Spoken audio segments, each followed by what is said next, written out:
Am ajuns în Titan când aveam un an și până la 12-13 ani cartierul a fost singurul meu univers. Știam că există orașul, centrul. Acolo mergeau părinții mei la lucru și chiar și eu câteodată la teatru sau la vreun film.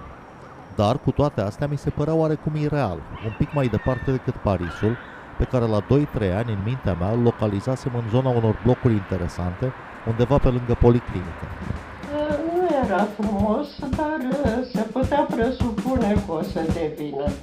Dar deocamdată nu arăta deloc bine cu balta aia care era în fața geamurilor și cu malurile pe care nu era nimic. Erau pământ, lut. Nu era podul, era o potecă între cele două lacuri. Nu erau castane în fața blocului sau dacă erau abia plantați și era un soare cumplit până la mijloacele de transport care erau la intersecția Sălăjan cu Liviu Rebreanu și am așteptat să se facă parcul, să crească pomul, Cartierul fără parc nu avea niciun Dumnezeu, dar ne trebuiau două camere. Între blocurile proiectate de arhitecți și urbaniști din anii 60, admiratori ai lui Le Corbusier, aveam școala și mai târziu liceul, apoi parcul, teritoriul vast al aventurilor din vremea copilăriei. Aici aveam toți prietenii, ba chiar și bunicii. Aici erau complexul comercial, policlinica, cinematograful Gloria și, pe timpul verii, grădina cinema cu același nume. Duminica ne trezeau oamenii care cumpărau fiare vechi, sticle goale sau care vindeau măduri și fiecare dintre ei avea cântecelul lui.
One small step for man, one giant leap for mankind.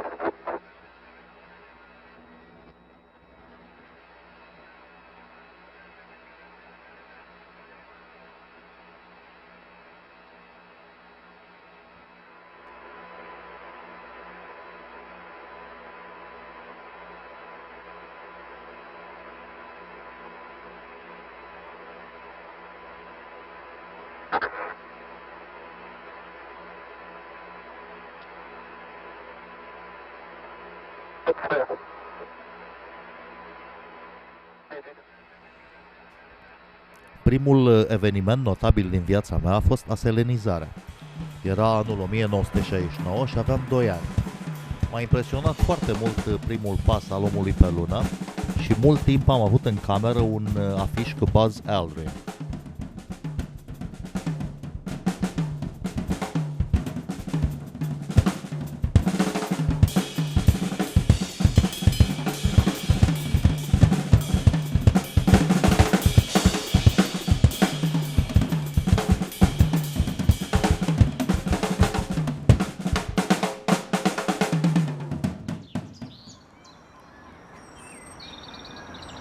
Tot aici, în 71, l-am văzut de aproape pe președintele Nixon. Ne scoseseră cu grădinița ca să fluturăm stegulețe. Nixon a oprit coloana oficială și ne-a dat ciocolată. să trăiască pătănia romano-americană.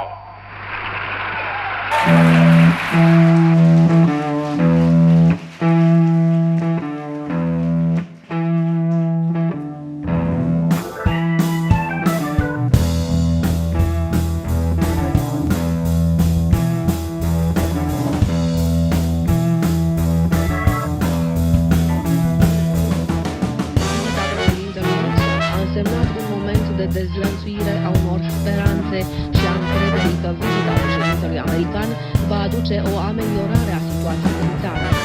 Poate că au fost și unii care s-au gândit la eliberarea României de sub ocupația comunistă. Nixon a fost așteptat cu un entuziasm de nedescris. Se aflau atunci pe străzile Bucureștiului aproximativ 1 milion de oameni, un număr la fel de mare ca în 1900.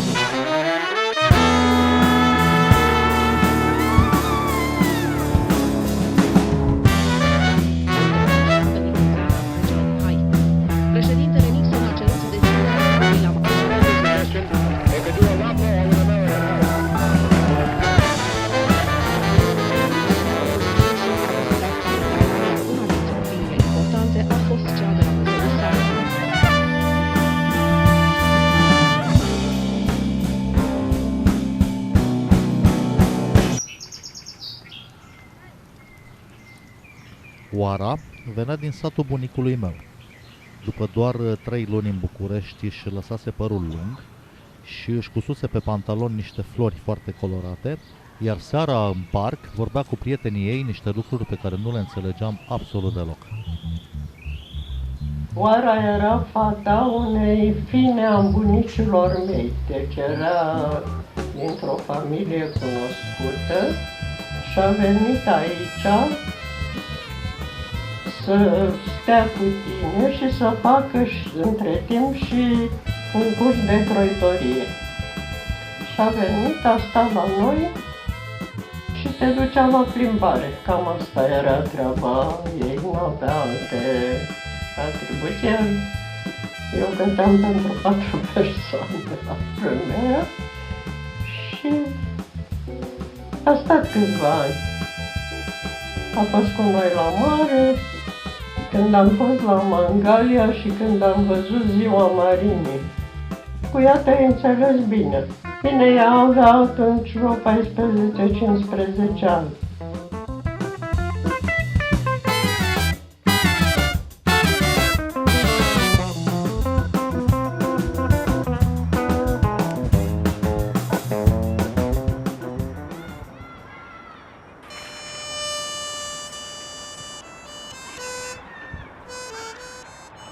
În fața blocului jucam în castel.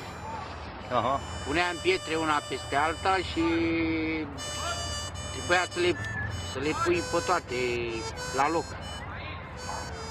Aruncai cu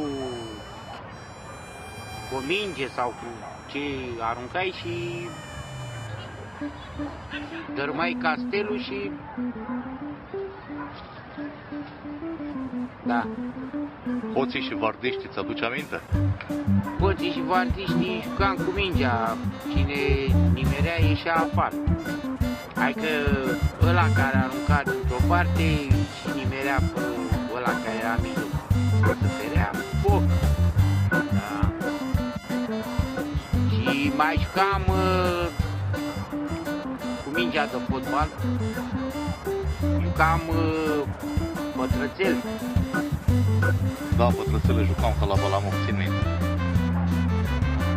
Și ca să nu vină ăștia să le deranjeze, puneam tomberoanele de gunoi, le puneam ca să nu treacă mașinile peste noi.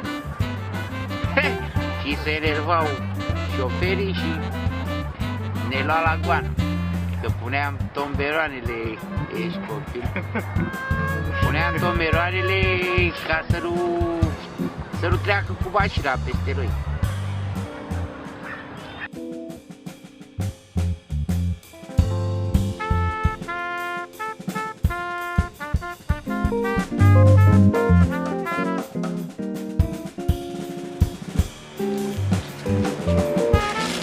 Da, amintesc din asta e copilăria mai mică cumva de verdi din asta de petrecute pe asfalt, pe trotuar, cu prietenii de la bloc. erau încă niște reminiscențe din asta de mahala cumva. Jucam poarcă. Era un sunet interesant așa și poarca evident că e bine să o joci duminică pe la ora 2, când toată lumea poarca în sine, dacă nu, constant lovitul cu o piatră din asfalt, cel mai bine ar fi fost pentru că târându-se către conserva aia mare, eventual o cutie de prenadez. Ea și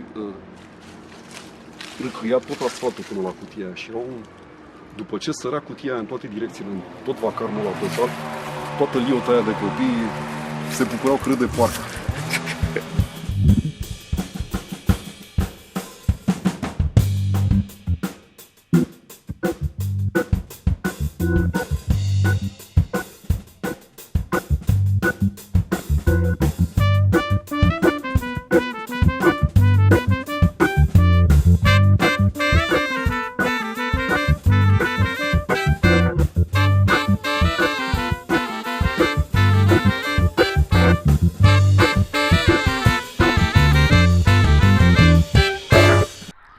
Sâmbătă era la televizor Mannix, un serial polițist despre un neînfricat detectiv particular din New York.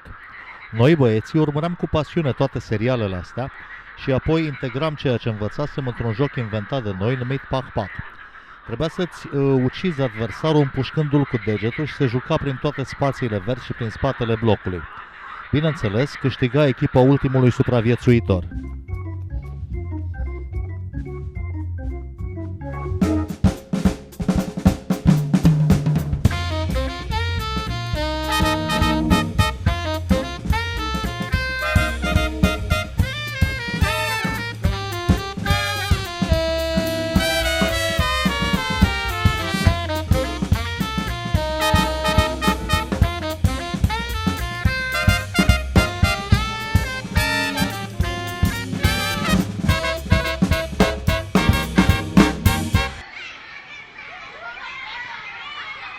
Între timp, însă, începusem școala. Din fericire, școala noastră era foarte aproape și de blocurile în care stăteam și de parc. Aveam un costum bleu marin și colegi adevărați. Și era doamna Mâță, profesoara noastră, dirigintă, ce era. Da. Zic cum a fost în prima zi de școală, Cristi. Păi cum să fie? Emoții și... Țin minte că mi-a luat mama penar, creioane. Ce nu mi-a luat? Și aveam o cămașă cu pătrățele. Ești copil. Aveam o cămașă cu pătrățele.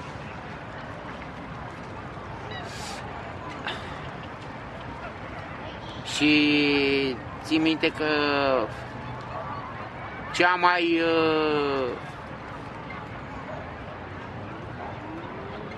mai tare dintre tari era aia, mă, cum îi zice, comandantul de detașament sau ce era. Avea un șnur de la albastru.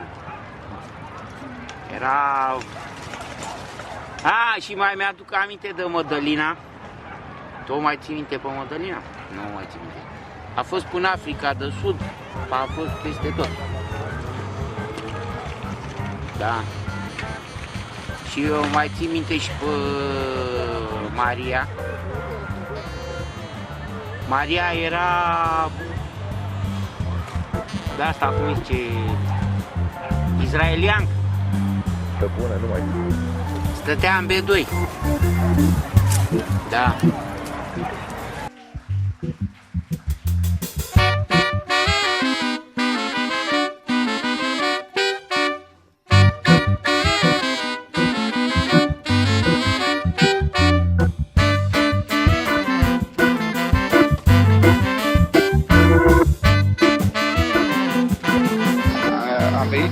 Când treceam clasa a doua și aveam 7-8 ani, terminasem clasa 1-a și duceam clasa a doua și pe vremea aceea erau niște panouri foarte mari că veneau circuri. Venea circul, unde acum stația de metrou era cu școala circului. Și atunci, în toamna aia, venea circul. Și în fața blocului nostru era pus un panou imens în așteptarea, era scheletul, în așteptarea panoului care avea să fie montat deasupra. Până când să vină panoul, noi ne suiam pe schela aceea care constituia structura panoului. Și ne urcam până sus și eram mai mulți băieți și a trecut o fată cu care eu eram coleg de clasă. Erau băieții noștri de la scara noastră, ea era de la altă scară. Și ei au început să o scuipe și să o înjure. Nu spun cine e, acum este și ea, e la fel ca noi, de vârsta noastră, are copii și nu vreau să o fac de râs. Și eu eram într-o gașcă de 5-6 băieți din ăștia așa foarte disprețuitori și răi. Și eu voiam să nu se vadă că sunt cu ei. Să-i spun, nu, eu nu sunt cu ei. La care ea mi-a zis, și tu, Florin, o să te spun la doamna învățătoare că și tu mi-ai făcut așa. Nu, eu nu sunt cu ei. Asta mi-aduc aminte. Prima mea amintire de chestia asta.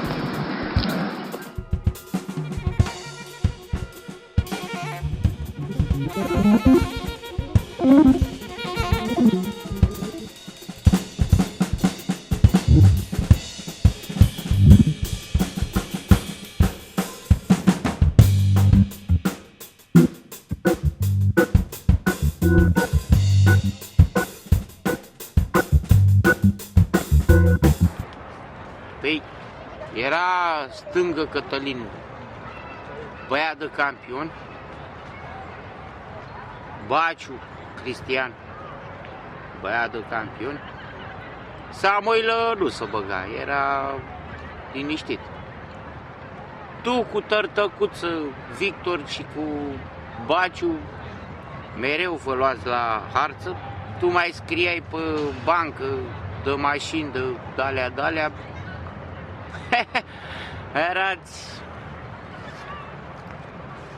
erați întotdeauna în centrul atenției. Mai era, băi, dacă o știi tu, pe Dalia, frumoasă fată, e pe la Târgoviște pe undeva. Ai bine că toate erau frumoase, până la urmă, și Ghențăr și aia și aia. Nu mă știu cine era Ghențăr, habar n-am. Stătea la scara 7. Da. Tu erai pasionat de mașini, de alea și n-aveai timp. Poate mai târziu. Ce crezi? În Club A poate ți-ai revenit. Da, ce să mai zicem. Uite, ca și fetele alea cu cățelul și eu. Uite câți căței au. Da.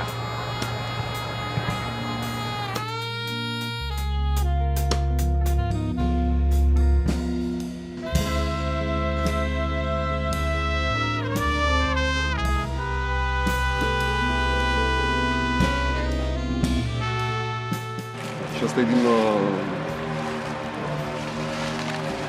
dinainte de 77, de cutremur și de reorganizarea asta a cartierului, reorganizare. Niște plombe, de fapt, care au schimbat puțin. Au venit, de fapt, chiar între blocul meu și școala a apărut unul și a schimbat complet peisajul de acolo, de la geamul bucătăriei, nu se mai vedea direct școala. Se vedea școala, dar nu se mai vedea, nu era un orizont atât de larg deschis. Orizont în care încăpea un teren de fotbal veșnic prăfuit, era pe pământ, mărginit într-un capăt de un aplozar, unde veșnic erau găini vii de vânzare, și un acoperiș din, nu știu dacă mai există materialul ăsta, cu o folie ondulată de plastic, care era rămasă în soare de multă vreme, astfel încât îl țin minte pe vecinul și prietenul meu de copilărie, de la parter, care a scăpat cu piciorul prin acoperiș. Ce căuta pe acoperiș nu mă întreba. Și s-a zgâriat pe un picior. A fost dramatic atunci. Mi se întâmplase în sfârșit ceva. Am întors cu rănitul către bloc, a fost. Dar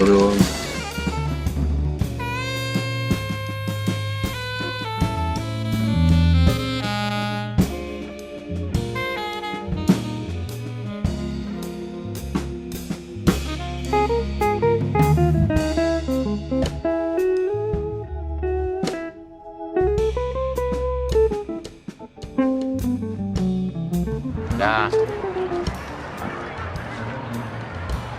Dealul ăsta, unde a fost și avionul. De i-a dat foc niște copii tâmpiți. Era un avion. De fapt au fost două avioane. A fost unul aici lângă Everest, unde redădeam noi cu Sania. Și ăia care au adus avionul a lăsat benzină sau ce, Doamne iartă-mă, era, că ăia au găsit-o pe acolo și să se încălzească. Da. Le-a dat foc. Și a luat foc avionul și mai era unul pe partea elaltă, în partea aia spre Câmpia Libertății, cum îi spune astăzi, Câmpia Libertății. Și acolo făcuseră de-asta, cofetărie. Și tot așa niște copii i-au dat și lor la foc. S-au băgat pe acolo și Dumnezeu cu el. Deci erau două avioane, dar de-alea, numai așa, cum le zicem, anii 24, ceva de genul ăsta, erau avioane mari, băi, chiar frumoase. Da, așa a fost să fie soarta lor, să se ducă de râpă.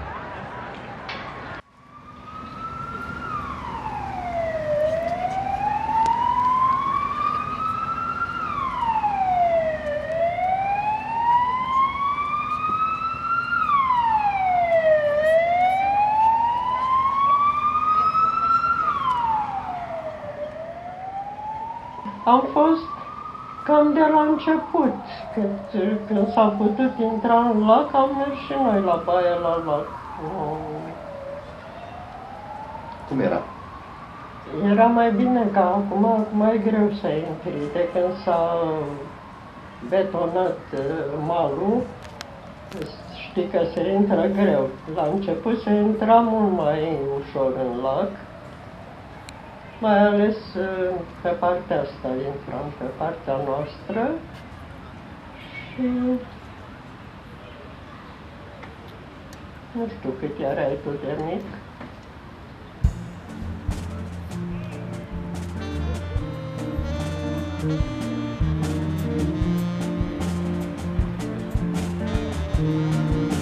Mi-aduc aminte de o zi, era foarte cald și aici mergeam la scăldat și făceam plajă și era un băiat din gașca lui Artan.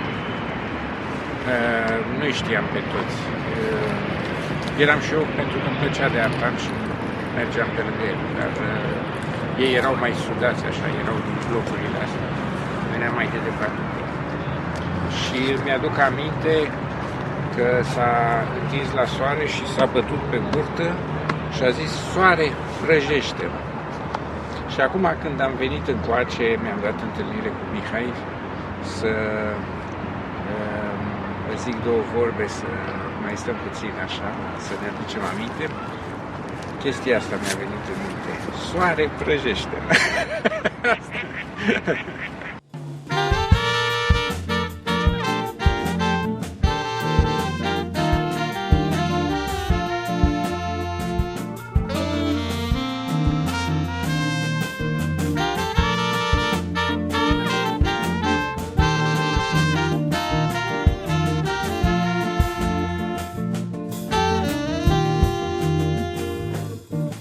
cred că cele mai puternice amintiri sunt cele din adolescență, de fapt. Așa, când eram mici, știu că stăteam aici pe malul lacului și era ca la mare, așa, știi, intrai, era un pic de nisip, intrai, făceai baie, nimic interesant.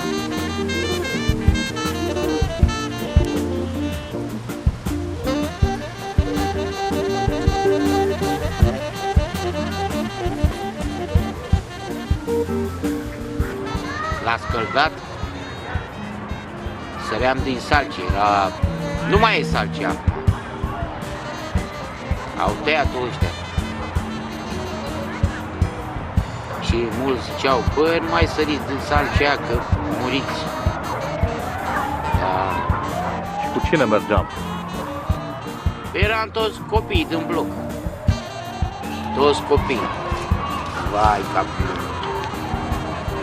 Unii mai trăiesc, alții sunt în Germania, în Spania, nu mai știu.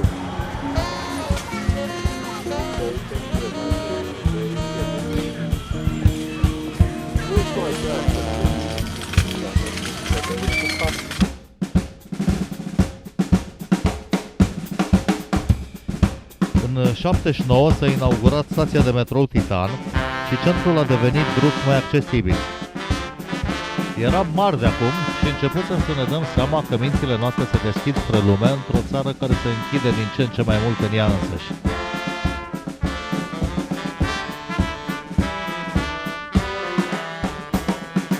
Blocurile astea, chiar asta între care ne aflăm acum, provin dintr-altă, să zicem, gândire de urbanism al tovarășul Pif. Cred că a încercat aici să le dea iluzia unei proprietăți, să fidelizeze o anumită pătură socială de oameni cu dosar bun, eventual veniți de la țară, care au reușit prin ei înșiși cumva să le creeze chimera asta. Și că sunt proprietari unei case. Taică mi-a încercat ani de zile, știu povestea asta din familie, să capete o casă cu chirie. Mă născusem eu și condițiile erau destul de nalu, cred. Eram mulți, dar eram mulți cu vecinii care stăteam în același apartament. Așa încât, până la urmă, l-au sfătuit pe tânărul ingineraș să mai decât să tot aștepte ceea ce nu o să primească niciodată, mai bine și-ar cumpăra o casă și îl ajută ei să o plătească. Bref, a mai primit câte o primă din când în când și a plătit ratele astea până după Revoluție, 91, cred, dacă mi amintesc bine. Nu mai știu exact ce e suma, dar cred că era vorba de vreo 170.000 de lei vechi, chestia asta. După cutremurul din 77 s-a schimbat complet gândirea tovarășilor.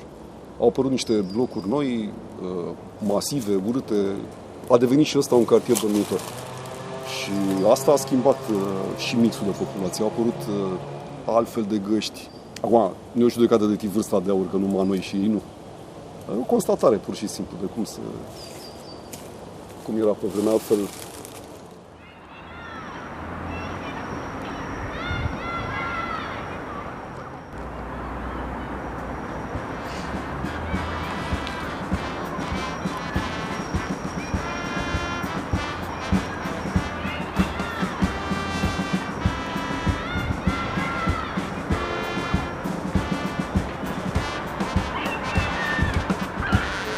Mama mea a fost una dintre cele mai bune croitoarese și a avut sub ordine o fabrică. Iar una dintre clientele ei era nevastă de securist. Îl chema Petre.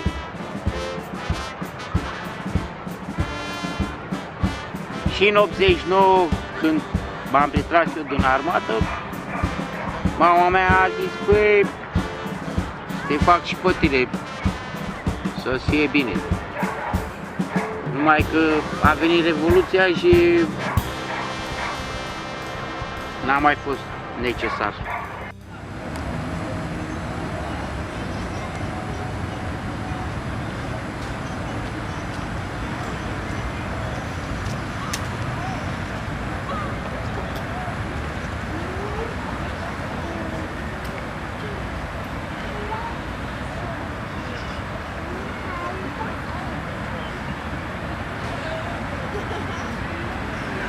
pentru că trăiam într-o lume absurdă atunci, într-o lume foarte, foarte mică, unde nu aveam acces la informație, cel puțin în mod oficial. Mintea noastră simțea nevoia să lărgească spațiu. Trebuia să fim inventivi, să avem multă imaginație și să creăm ceva acolo unde nu exista nimic. Să creăm o lume întreagă pornind de la nimic, pornind de la foarte puțin uneori. Gândește-te că era un timp în care puneam sub semnul întrebării ideea de libertate. Ne întrebam dacă libertatea există cu adevărat, unde există acea libertate, sub ce formă, oare e adevărat că libertatea mea trebuie să înceteze acolo unde începe libertatea celuilalt, cine trasează granițele? Păi, ăsta e lac de lac. Știu că înnotam. Așa. Și am avut un vecin pe scară care, frate, când îl vedeai, îl cheamă Gabi Zotoi și e bărbatul lui Gabriela, care a fost cu noi în clasă. Băi, nene, înnota ăla toată ziua. Și la un moment dat îmi zice mama, eram în armată, zice, Cristi l-a arestat pe Gabi. De ce, mă, mamă? A vrut să treacă fraudulos în Iugoslavia. Au plecat 2 și doar unul singur a reușit să treacă. Pe Gabi l-a prins grănicerii și vai, ce bătaie a dat. Unul dintre grăniceri era fratele la un camarad de-al lui. Fusese în liceu cu el. Și el a zis, vai, capul meu, dați-i bătaie până la greu. Că uite, ăsta a fost coleg cu fratele meu în liceu și uite acum îmi face mie rău. Și a dat bătaie, uite că până la urmă a scăpat. Până la urmă a scăpat, frate. Până la urmă a scăpat. A scăpat și de securitate și de toți.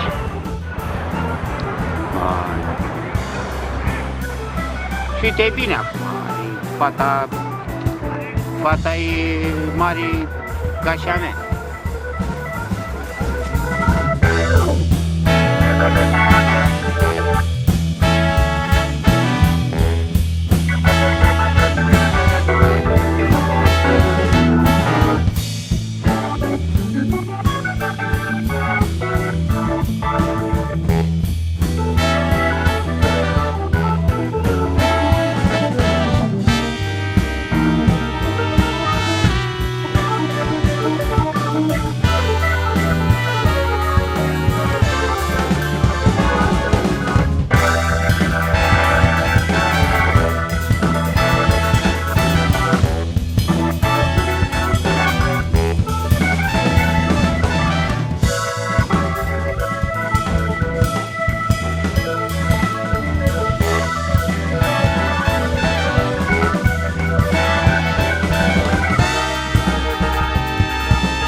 fac parte din generația decrețeilor.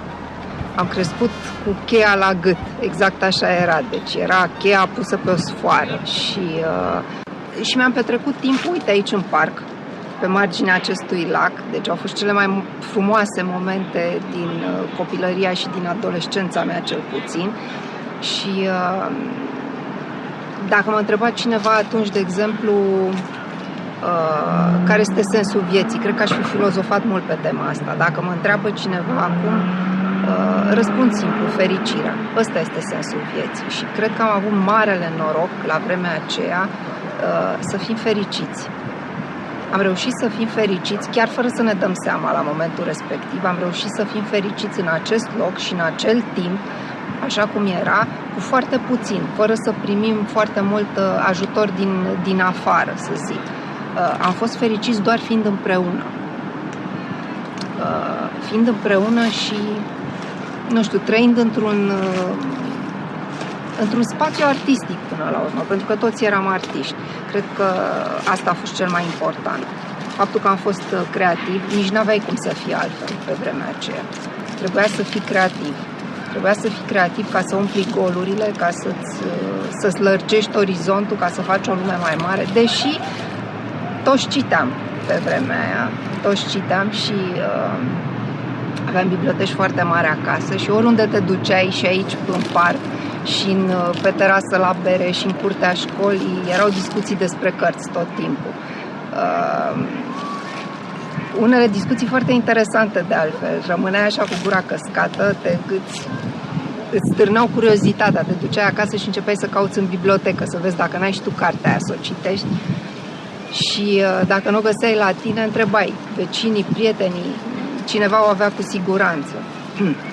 Cred că asta ne-a deschis mintea cel mai mult și ne-a făcut să ne bucurăm cu puțin.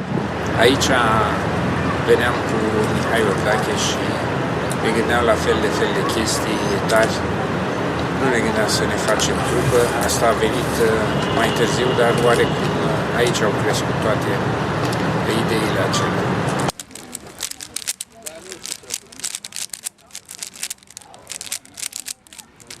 La liceu mi-am făcut alți prieteni și au început să mă intereseze arta și mai ales muzica. Ne-am făcut primele formații și am cântat întâi pe acasă pe la unii și pe la alții, apoi într-un loc numit La Grotă. Alte locuri care ne plăceau erau grădinița, unde ne strângeam seara să povestim cu fetele la adăpostul gardurilor vii, și Parcul Titanii, unde jucam basket.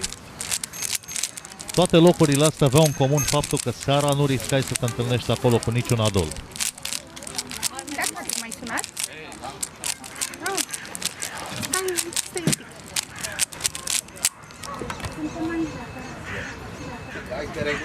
Cred că aici era un fel de în spatele blocului, sau un fel de în fața blocului, fiindcă în spate acolo sunt 2-3 scări de bloc.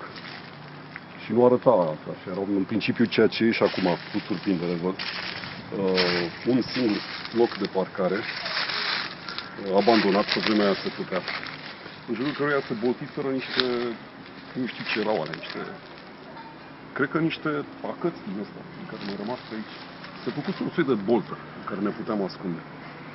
Și făceam tot ce place unui tânăr să facă.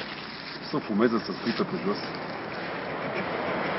Și se adunau foarte mulți oameni. Lipsa aia totală de fapt, toate lucrurile astea se întâmplau în România, în Bucureștiul din România grea lui Ceaușescu ultimii ani. De prin 84, să zicem, parcă așa. Până chiar spre Revoluție. 86, cred că a fost anul de înflorirea grotei. Bref, nu se întâmpla nimic la grotă. Absolut nimic. Decât atârnam și noi. În toate felurile. Cântam, ne mai băteau vecinii. Mai țin minte când a venit domnul Nicolau, parcă chemă. Nu mai țin minte. A venit și feturistul Strungaru. Eu țin minte că la un moment dat am avut curent, că ne-a adus Ciprian curent. Am tras de la 5 odată, trăgea o singură fază din priză, astfel încât magnetofoanele funcționau numai ca amplificatoare. Da, 5. Cântam. sau ce știu eu ce mi se părea nouă că făceam, dar era un mod de socializare și contracultură în același timp, că până la urmă cam despre asta era vorba. Repet, fumam, scuipam pe jos. Cred că făceam lucruri foarte importante pe aici. E schimbat complet. A dispărut o gură de emisire de la canalizare sau la metrou și cu costa aia pe care tronam.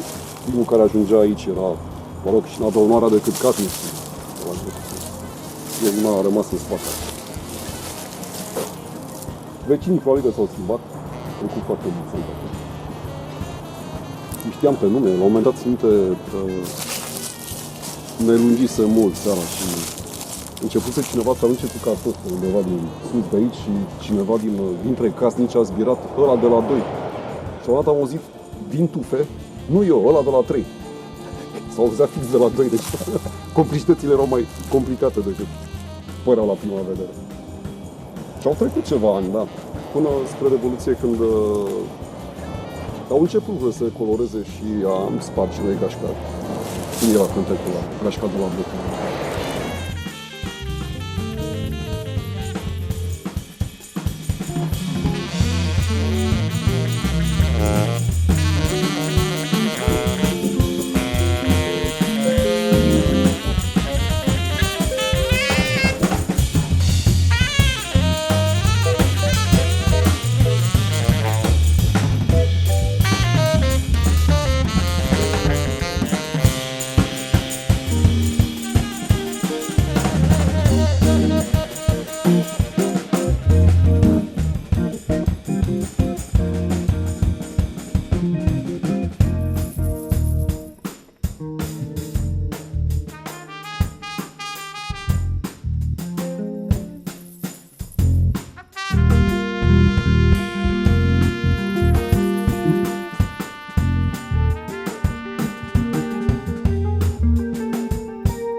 Asta e partea cea mai frumoasă, cea mai emblematică, lacul.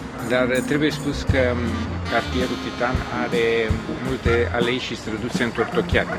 Nu este ca un cartier ăsta din orașele tradiționale, cu străzi paralele și perpendiculare. Uite așa, după cum sunt blocurile, H-urile, B-urile, Y-urile care sunt ramificate. Și gândiți-vă că pe vremea aia nu aveam telefoane mobile și ne dădeam întâlnire, de exemplu, dădeam întâlnire cu Mihai. Și unde ne vedem? Undeva prin cartier, că trebuie să ne vedem și cu ăla și cu ăla, așa că nu-ți dau un loc de întâlnire, pentru că mai trebuie să vină și nu știu care, cu care n-am un loc și o oră sigură. Așa că caută-mă că mă găsești. Și de multe ori se întâmpla că, corect, a spus Rața, eu îl căutam pe o alee, el venea pe alta. Și mă mai întâlneam cu un prieten, mă întâlneam cu Iana. Dragă Iana, l-ai văzut pe Mihai? Zice, da, a luat-o în partea ailaltă. Bine, haide că mă duc în partea ailaltă și tot așa. Și se pierdea mult timp. De asemenea, erau melcii de gunoi. Melcii sunt... erau arhitecții ăștia care au făcut, urbaniștii care s-au gândit la acest frumos cartier, s-au gândit ca din materialul ăla decorativ care îmbracă blocurile, să facă și niște construcții care să astupe tomberoane.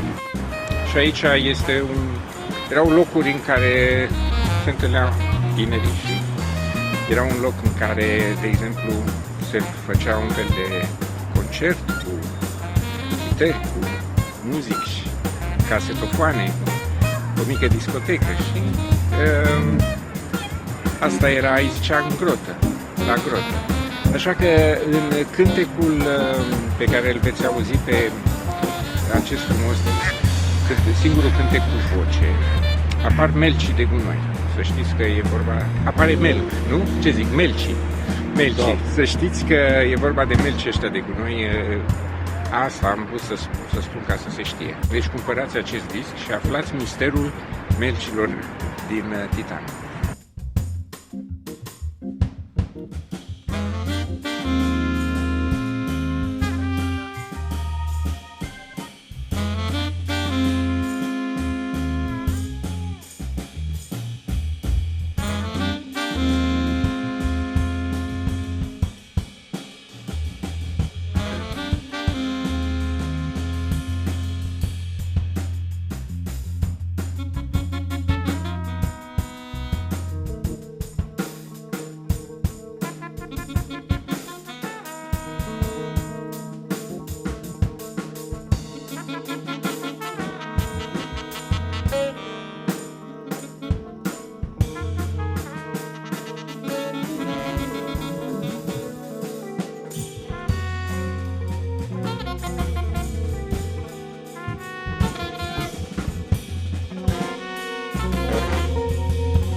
Nu știu dacă,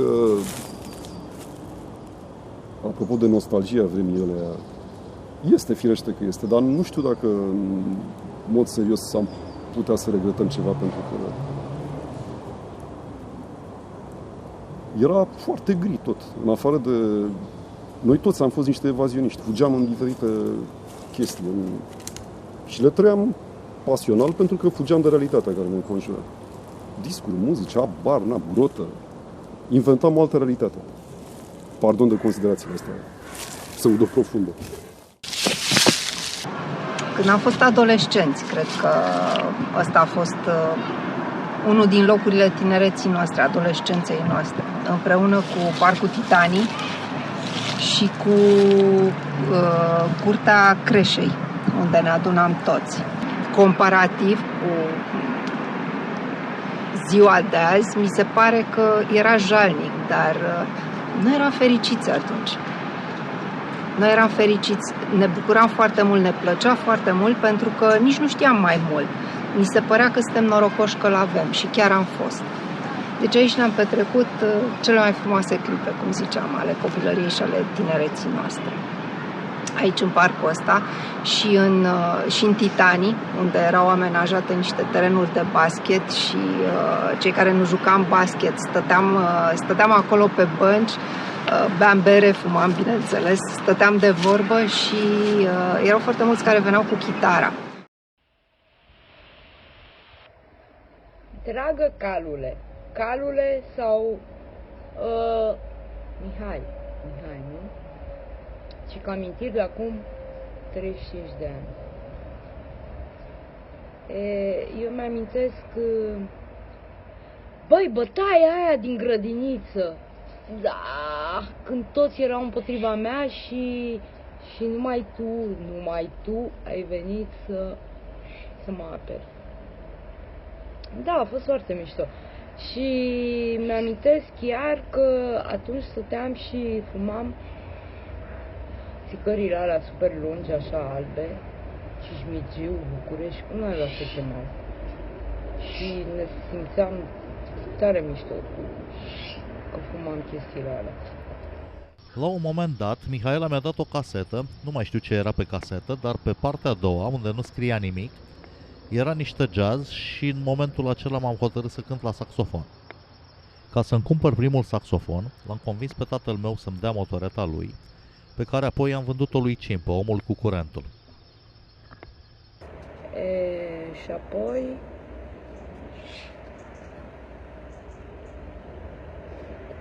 și apoi cu muzica pe care ți-am dat-o eu să o asculți, o parte rock sau punk rock, ce naiba era. Și după aia că unul cu un saxofonist care oricum eu nu mai știu cine era. Băi, da, îți dai seama, asta mă gândeam acum, dacă eu ți-aș fi dat și că de la chestia aia cu saxofonistul ți-a plecat ție chemarea. Dar dacă ți-aș fi dat să asculti Aldi Meola, de exemplu, ai fi cântat acum chitară clasică?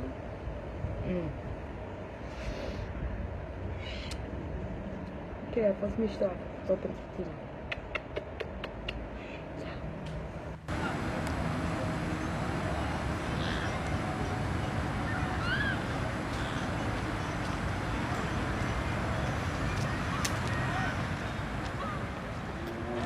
Am compus muzica acestui disc cu gândul la toți acești oameni și la toate aceste locuri din viața mea, cărora le datorez mult mai mult decât ar părea la prima vedere. Sper să vă placă ideea și să precomandați discul, pentru ca să pot să-l scot în cele mai bune condiții muzicale și grafice. Vă mulțumesc!